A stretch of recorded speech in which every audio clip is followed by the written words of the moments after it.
This is the Strong is a Mindset podcast, episode number 164. Today, I want to share with you a story about crab cakes, people pleasing, and what happens when you finally stop making decisions for everyone else and start making them for yourself. This is the Strong is a Mindset podcast, where you'll learn how to build both a strong body and a strong mind by eating, moving, and thinking. I'm your host, physician, personal trainer, certified health coach, and certified life coach, Carrie Holland. Hey, how are you? What's new? What's good? So, what's good here? We are talking about a serious transformation today. And while there was transformation on the scale, we are going way beyond that. I'm sharing the story of one of my clients who had what I would call a come to Jesus moment. And it happened over a crab cake. Yeah, a crab cake. So let me say this.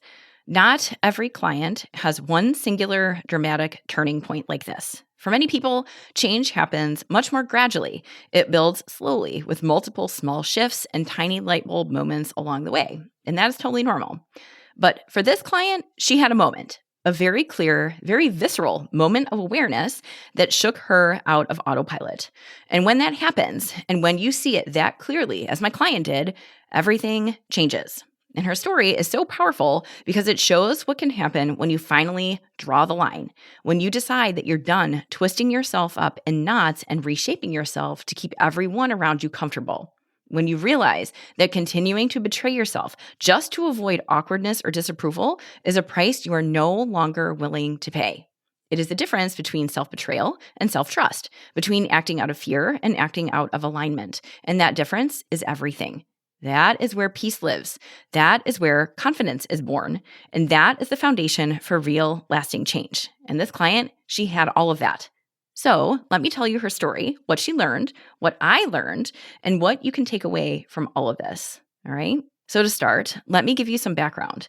When this client first reached out to me, she knew something needed to change. During our initial consultation even, she shared that she had already tried nearly every diet out there, including Optavia and other systems and programs that promised fast results but leave you feeling miserable. And like many people, she had some initial but short-lived success with these programs. So she lost 40 pounds on Optavia the first time she did it. But then she went on a cruise, got off the plan, and spiraled. And ultimately, she gained all of that weight back. And she had other examples of this with other diets.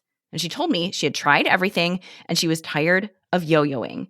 She was tired of obsessing over food, tired of starting over and over again. But what struck me most was what she said after that. I want to get to a place where it's not always about the food. I want to understand my habits and I want to change my limiting beliefs. So let me just take a second and point out something. That level of insight, that is rare in an initial consult. And when she said all of those things, that is when I knew she was ready. She meant business. This was not someone looking for another quick fix or a rigid meal plan. She didn't want to be told what to eat. She didn't want me to tell her what pace per mile to be hitting on her cardio. She wanted to understand herself. She wanted to do the real work, and she was willing to get her hands dirty. And she also shared that she was still on Optavia at the time that we met, but she wanted to get off it, and she wanted to do it thoughtfully.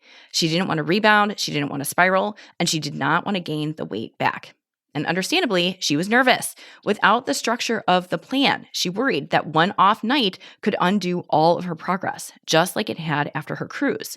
So that became our first goal, to create a strategy that still gave her structure, enough protein, fiber, and healthy fat to support her, and kept her in a gentle calorie deficit, but without the processed bars, the rigid system, and the all-or-nothing trap. So we built a plan that worked for her life. And then I just asked her, what do you imagine life will look like without Optavia? And her answer, I don't want to eat 3 meals and 2 snacks a day, but I want what I eat to be healthy. And that response said a lot. Like many of my clients who followed plans like Optavia, what she appreciated most was the structure, the predictability.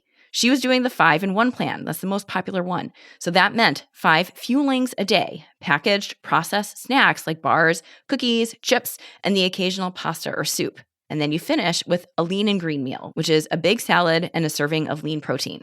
And yes, that kind of structure can absolutely help you lose weight.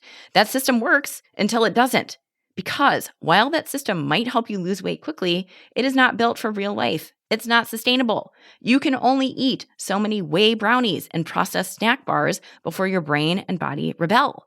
And beyond that, the system did not help her at all with her thinking. That plan didn't teach her how to make decisions. It didn't teach her how to trust herself. It didn't help her understand why she was eating or what she actually wanted. So yes, we worked on her food, but more importantly, we worked on her mindset. This client wanted to go deeper. She wanted to go past macros and calories, and she wanted to change the way that she thought about food, her body, and her choices. And I am here for that. That is the real work. That is what creates lasting change. And then came her moment. So my client was at a dinner with family, and this was a big, fancy 5-course dinner. And at this dinner, crab cakes were being served. And she didn't want one. She doesn't like them, and she didn't want to eat one.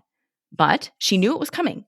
And while she knew initially in her head that she didn't want to eat the crab cake, that thought was followed by a whole load of other thoughts. And those thoughts sent her down a spiral. She started thinking things like, how do you come to a dinner like this and not eat the crab cake? Will it be rude of me if I skip it? What will people think? I don't want these people to think negatively of me. And she felt like she had to eat the crab cake because everyone else was eating it. And she said straight up, she didn't want to be judged, and she didn't want to have to answer their questions if she decided to skip it. And so while everyone else was sitting there happily digging into their crab cakes, my client was having a heated internal debate that involved quite a bit of mental gymnastics. And do you know what ultimately happened? She ate the crab cake. She said she just took it, she ate it, and it was gross. And she said that it came with a sugary sauce, and she ate that, even though she didn't like it. And then she went on to eat more than she intended over the remaining courses of her 5-course meal. And then she said that she ended the meal feeling horrible for the rest of the night and even into the next day from all the rich food that she ate that she didn't even want in the first place. And she did all of this because she didn't want to make anyone uncomfortable. And that was it. That was her tipping point. So, do you see what happened here? In her effort to make sure that no one else at that table felt awkward or judged or uncomfortable, she turned all that discomfort inward. She made herself uncomfortable, deeply uncomfortable, both mentally and physically. She ate something she didn't want, something that didn't feel good in her body, all to avoid the imagined disapproval of the people around her. She thought she was doing the right thing, keeping the peace, going with the flow, not making a scene. But in reality, she achieved the opposite of what she intended. She left that dinner feeling physically sick and mentally frustrated. And when we talked it through, she felt it. She could see it clearly. And that clarity became her line in the sand. Because as she unpacked what happened at that dinner table, she had a huge realization. She deserved better. She deserved to treat herself better. She deserved to stop performing for people who might not even notice. And even if they did, it doesn't matter. And this is where it clicked for her. She said, I was trying to control everyone else's thoughts about me, but no matter what I do, people are going to have opinions. And that was the moment. That was the shift. Whether she had the crab cake like everyone else, or if she chose to skip it, someone could have judged her. Whether she made a special request or went with the default, someone might have had something to say. But trying to avoid judgment by betraying herself was a losing strategy. That strategy was costing her. And from there, she decided, if people are going to have opinions anyway, I might as well do what's right for me. And from that place, everything changed. So then we talked through how she wanted the night to go. What would it have looked like if she had honored her needs instead of anticipating everyone else's reactions? And she walked us through what she wanted that to look like. She said she wanted to stick to her decisions, ask for half portions. She wanted to bring home leftovers. She wanted to feel comfortable asking for her food to be prepared in a way that aligned with her goals. And then I just asked her, in order to do all of that, how do you think you need to feel? And she did not hesitate. Her answer, confident, guiltless. So I pushed it one step further and asked what she needed to believe in order to feel that way. And her answer was simple. I deserve this, and this is what I want. And so then we laid out those two thoughts side by side. I don't want these people to think negatively of me versus I deserve this, and this is what I want. And in that moment, she saw it. The first thought left her anxious, apologetic, and uncertain. It made her small. But the second thought, it made her strong. It made her steady. It erased her guilt. It gave her the confidence to say, no, thank you, without explanation or apology. And you could see it land. She got it. And she said it straight up. I know the right decision for me, and now I need to make it. And I agree with her. But we talked about how knowing and doing are two different things, and that while logically she knew what she wanted to do, we needed to create a mindset that supported the action she wanted to take. So we made a plan that included both parts. So we covered the how, things like asking for the take-home box, how to say no thank you without over-explaining, and how to order with intention.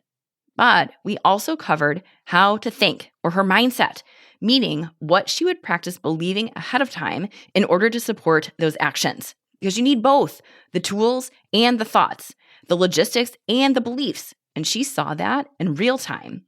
And since that dinner, or really since that crab cake, everything has changed for my client. After that night, she didn't just brush it off or pretend it didn't matter. She really sat with it. She kept thinking about what happened and kept asking herself, why did I do that? Why did I say yes to something I didn't want? Why did I silence my own needs? And what she uncovered was a long-standing pattern, one she had been repeating for years, of putting everyone else's comfort above her own, of reading the room, trying to manage other people's reactions, keeping the peace, even if it meant denying herself in the process. And then she decided, no more. And she meant it. Since that night, she has made some bold, intentional shifts. She's no longer doing Optavia. She's eating real, whole foods. She's got a breakfast she loves, a protein shake that works for her, and she starts every day with it. She travels a lot for work, and she brings her mini blender with her in her suitcase to make her shakes on the road. That is her level of commitment. And she is no longer afraid to ask for what she needs. At restaurants, she speaks up. She customizes. She makes requests. She honors her goals. And she told me, at first, I didn't want to be that person, but now I don't care. Yes, that is the mindset shift right there. And here's the best part. One night after the crab cake dinner, she was out to dinner again with her sister. And she ordered how she always does now, with substitutions, dressings on the side, the whole thing. And her sister teased her at first. But by the end of the meal, her sister turned to her and said, I should have done what you did. So she's gone on vacation since then.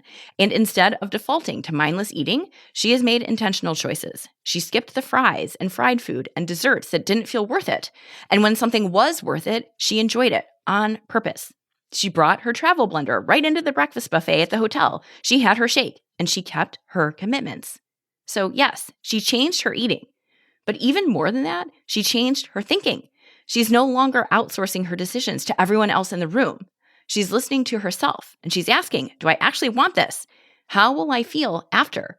Am I making this choice for me or for someone else's approval? And she's honoring her answers. And that is a whole new level of self-trust. And then, during one of our sessions, she said something that stopped me in my tracks. She said, I stick to the commitments I made to myself. And that right there was the mic drop moment, because that is the difference. On that night of the crab cake, she didn't stick to her commitments, and she felt it. And she used that discomfort as a catalyst. She did not spiral. She woke up. She drew her line in the sand, and that was her ownership moment. And the ripple effect did not stop at food. It showed up in her marriage in a big way. She practiced standing her ground in conversation with her partner instead of brushing things off or going quiet just to avoid tension. She expressed what she needed and how she felt instead of absorbing all the emotional labor and pushing her feelings to the side to make her husband feel better. She realized that speaking up did not make her difficult. It made her honest. And that honesty created clarity. It made space for a different kind of connection. It also showed up in how she parents too. Instead of taking everything on by default or doing what she thought she should to keep everyone happy, she started asking what actually worked for her. She made room for her needs in the family equation. She let herself take breaks. She let herself go to the gym and take her workout class. She started modeling for her kids what it looks like to set boundaries and show up for yourself.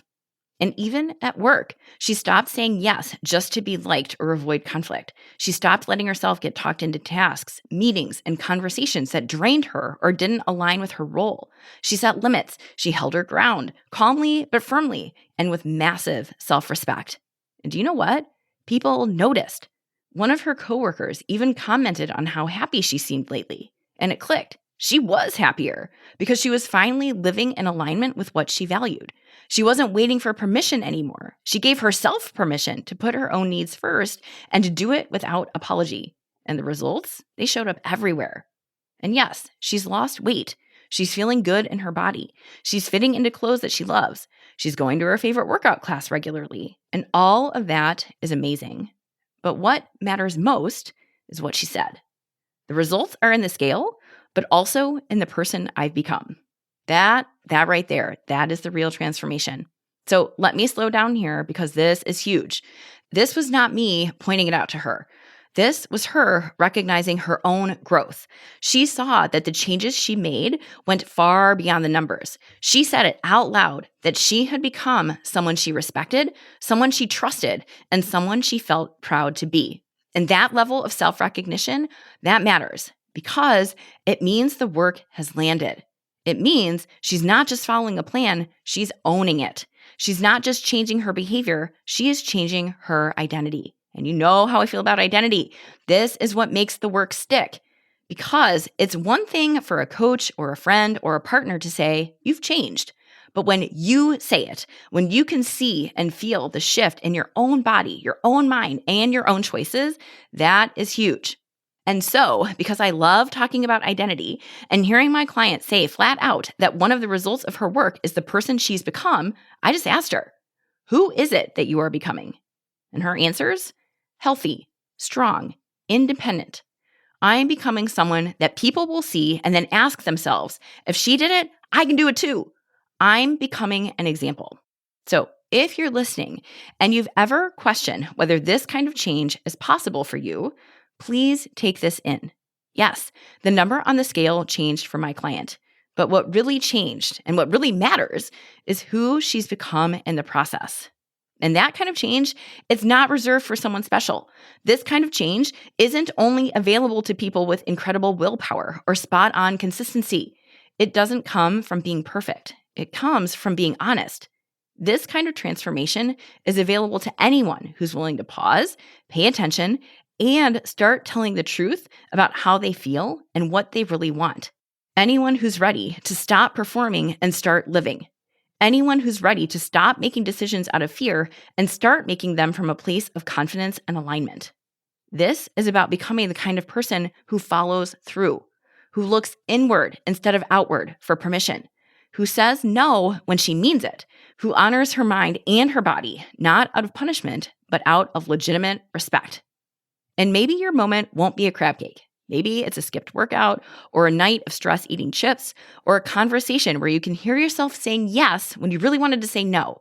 But whatever it is, when that moment comes, I hope you take that as your cue to pause and ask, what do I actually want? And am I willing to honor it?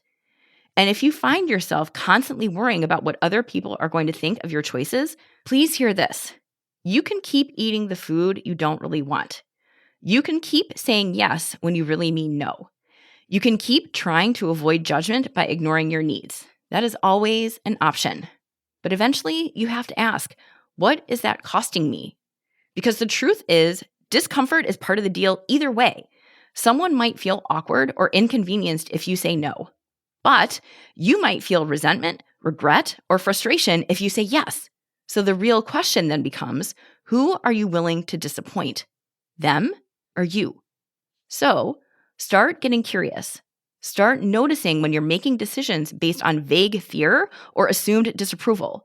Ask yourself, who am I trying to please right now? Can I name them? Can I picture their face? And then go further. What if they do judge me? What if someone thinks I'm difficult or high maintenance or selfish? And then what? And finally, why is their opinion more important than mine? So really sit with that one. This one is a big, important one to answer because this is not just a question, it's a mirror. If you've been making yourself small, playing it safe, or going along with everyone just to avoid discomfort, this question can help you see that. And then consider what might open up in your life if your opinion mattered most. That question might linger, and honestly, I hope it does, because when you stop trying to live up to everyone else's expectation and start honoring your own, that is when you become empowered. That's when you stop living a life designed around other people's comfort and start living a life that actually fits you. My client was brave enough to not just consider all this, she's currently living it. She very purposefully decided that her opinion had to matter most because her health and well-being depended on it. And I would dare to say she is not going back. And this right here, this is the heart of coaching. We slow down, we get honest, we stop outsourcing our decisions, we stop abandoning ourselves, and we learn how to build trust with ourselves, one moment, one choice, and one crab cake at a time. This is the work. This is what coaching is about. It's not just about your weight. It's not just about your food. It's about who you are becoming in the process. All right?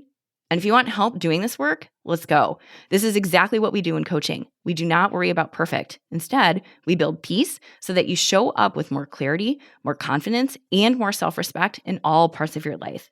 Check out my website, send me a message at www.carriehollandmd.com/contact, and let's talk about how coaching will help you become the person you want to be. All right? Thank you again for hanging out with me, and I'll catch you again next week. Hey, if you want to build muscle but don't know where to start, I've got you covered. Head over to carriehollandmd.com/buildstrength and download my free guide to help you maximize your strength training. Inside, you'll find the essential exercises for building muscle, plus simple 1, 2, and 3-day workout plans that you can follow with just dumbbells and a bench. You'll also find strength training tips to help you train smarter and see real results. My goal is to help you get strong, and this strength training guide will help you do it. Go to carriehollandmd.com/buildstrength and check it out. Thank you for listening to the Strong is a Mindset podcast. If you want to learn more about how to build both a strong mind and a strong body by eating, moving, and most importantly, thinking, check out carriehollandmd.com.